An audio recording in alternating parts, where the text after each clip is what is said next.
Hello à tous, c'est Mio. Bienvenue dans cette nouvelle vidéo où c'est la deuxième partie du tirage spécial signe astrologique pour 2023. Nous allons partir des signes astro de la Balance jusqu'au signe du Poisson. Donc c'est parti.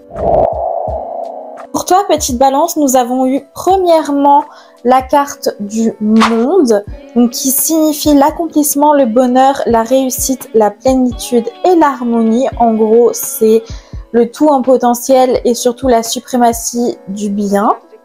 Nous avons également eu la carte de la reine d'épée qui signifie l'indépendance, la parole, l'intelligence, la méthode et la rationalité.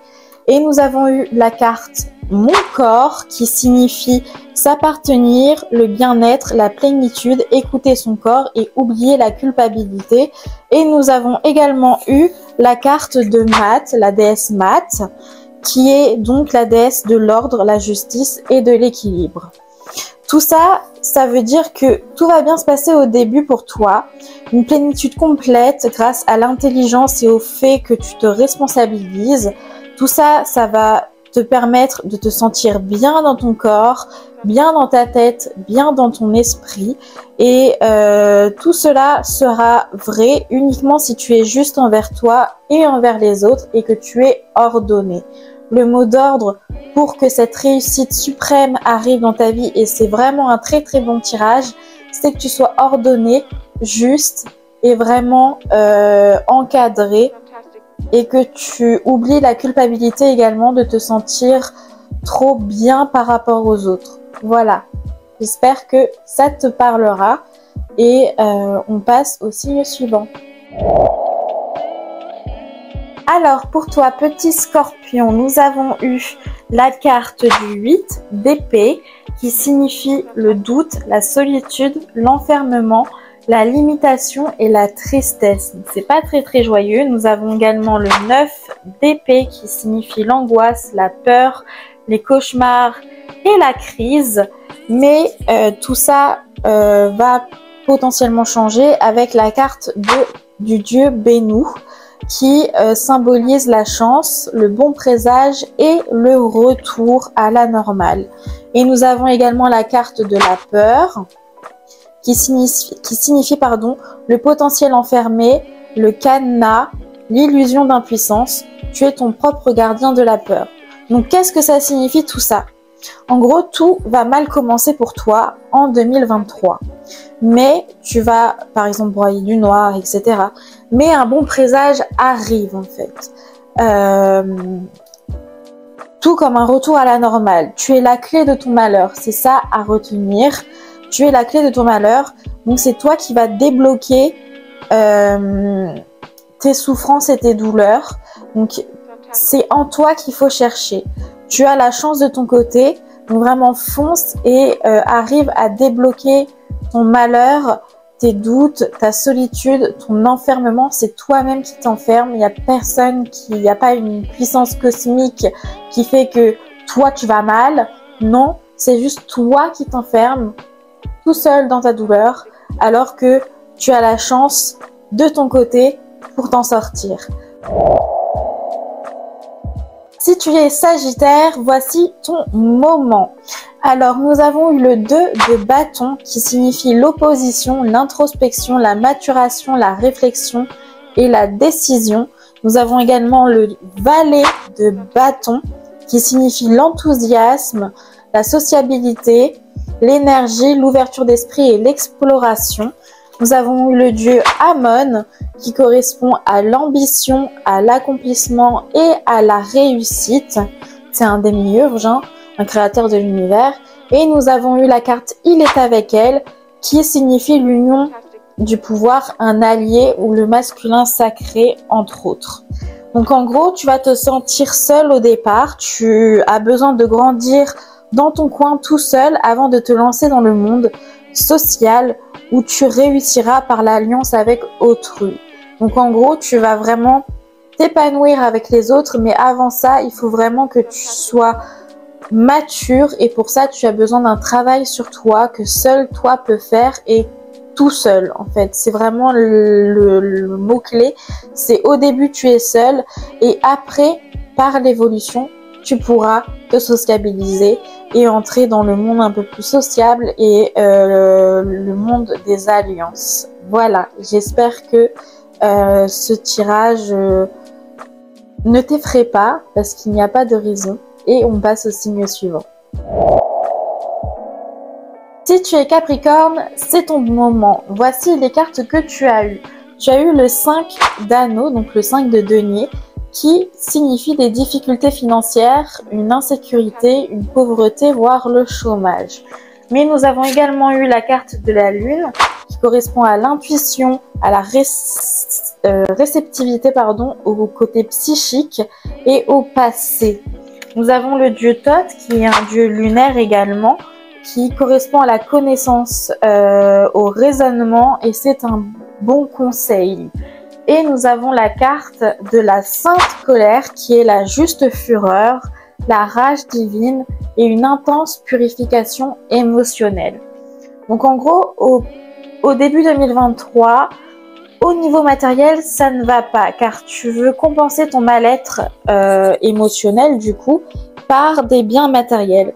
Mais tu vas suivre ton intuition et tes sentiments et raisonner correctement et comprendre que la richesse est intérieure avant tout. Et tu vas faire un véritable tri dans tes émotions, une purification intense émotionnellement qui va te permettre en fait de comprendre que tout ce que tu dépenses au niveau financier ne t'apporte qu'un bonheur passager, alors que le véritable bonheur, il est en soi, il est ancré en nous et il est dû à la plénitude et à la conception de nos sentiments contrôlés en fait, tout simplement. J'espère que ça ne t'effraie pas trop parce que je suis Capricorne également et je suis certaine que ça va m'arriver. Donc voilà, on passe au signe suivant. Si tu es Verseau, voici ton tirage. Tu as eu le 7 de denier, qui est la réussite, l'argent, le labeur et la fierté. Tu as eu le 7 de bâton, qui correspond à la lutte, au conflit, à l'affirmation de soi, à la droiture, à la justice et à la morale. Tu as également eu le dieu 7, le dieu du conflit, qui a des énergies mauvaises, qui est plutôt le dieu de la destruction et des difficultés. Et tu as eu la carte danse du phénix qui consiste à s'embraser, se redéfinir, à être flamboyant et être le véritable soi. Donc en gros, tu vas être fier parce que tu vas réussir à un moment donné en 2023 financièrement. Et du coup, ça va créer des conflits peut-être avec ton entourage.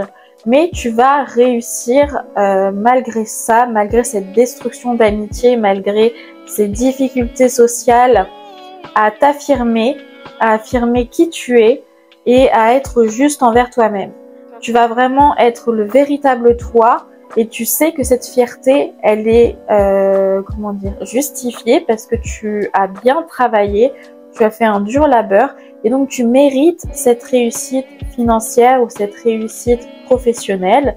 Donc tu vas vraiment t'affirmer et te redéfinir comme une personne qui a réussi et ne pas avoir honte d'avoir réussi. C'est le mot-clé, ne pas avoir honte d'avoir réussi malgré le fait que tu perdes des amitiés, malgré le fait que des choses se passent mal. Il ne faut pas que tu aies honte de ça parce que tu as bien travaillé pour. Voilà, donc si tu es Verseau, c'est le message que j'ai à te faire passer. On passe au dernier signe qui sont les poissons. Si tu es Poisson, voici ton message. Donc nous avons eu la carte du 3 d'épée, elle est à l'envers. La carte du 3 d'épée qui signifie la douleur, la solitude, le traumatisme, la tristesse et les blessures. Nous avons eu le 7 de coupe qui correspond à l'intériorité, aux rêves, aux désirs, au choix et à la construction. Nous avons eu le dieu Khonsu qui est le dieu de la lune chez les Égyptiens, qui correspond à la recherche en soi, au voyage et au changement. Et pour terminer, nous avons eu la carte de la Santa Muerte qui correspond à la marginalité, au cadeau et à l'éternité. Donc en gros, moi ce que j'en comprends, c'est que tu vas être très triste début 2023 parce que tu te sens différent des autres, parce que tu as eu des traumatismes, des blessures, des choses qui font qu'aujourd'hui tu n'es pas un humain fonctionnel correctement ou classiquement comme la société voudrait qu'on soit, donc parfait, sans traumatisme, sans erreur, sans blessure. Tu vas du coup t'intérioriser et rêver de changer. Tu vas vouloir et désirer fortement changer et te reconstruire. Donc tu vas faire une recherche en toi pour changer. Mais en fait, ce qui est le plus important, c'est être le véritable soi. C'est un cadeau d'être marginal. C'est un cadeau d'être différent parce que c'est être unique. Et donc tu vas le comprendre au fil de l'année que cette différence qui te rend triste, en fait, c'est ta propre force. Et du coup, la Santa Muerte, c'est vraiment la divinité qui est là pour ceux qui sont différents. Donc vraiment, tu ne dois pas... Enfin, ça va être compliqué parce que tu vas ressentir ces sentiments et ces émotions-là de différence, mais c'est vraiment ta force et tu vas le comprendre au fil de l'année. Donc voilà, j'espère que tu n'as pas trop peur en étant poisson, vu que tu as des sentiments qui sont assez forts en étant un signe d'eau, mais je pense que tu vas vraiment bien t'en sortir en comprenant ta marginalité et ton unicité. Donc voilà. Voilà, les tirages sont maintenant terminés, la vidéo aussi, donc n'hésite pas à liker si tu as aimé cette vidéo et que tu l'as trouvée intéressante, à commenter également si ton signe est passé ou autre. N'hésite pas également à t'abonner parce que ça fait toujours plaisir et à activer la cloche si tu es intéressé par la sorcellerie, la spiritualité, l'ésotérisme, mais également la psychologie, les plantes parce que j'en ai pas mal, les cristaux et également les tatouages, etc. Bref, plein de choses sur ma chaîne. Et n'hésite pas à partager cette vidéo pour que tes amis, tes connaissances puissent tomber sur ce tirage et avoir eux-mêmes des informations sur leur avenir. Donc voilà, je te dis, j'espère à bientôt dans une prochaine vidéo et bisous!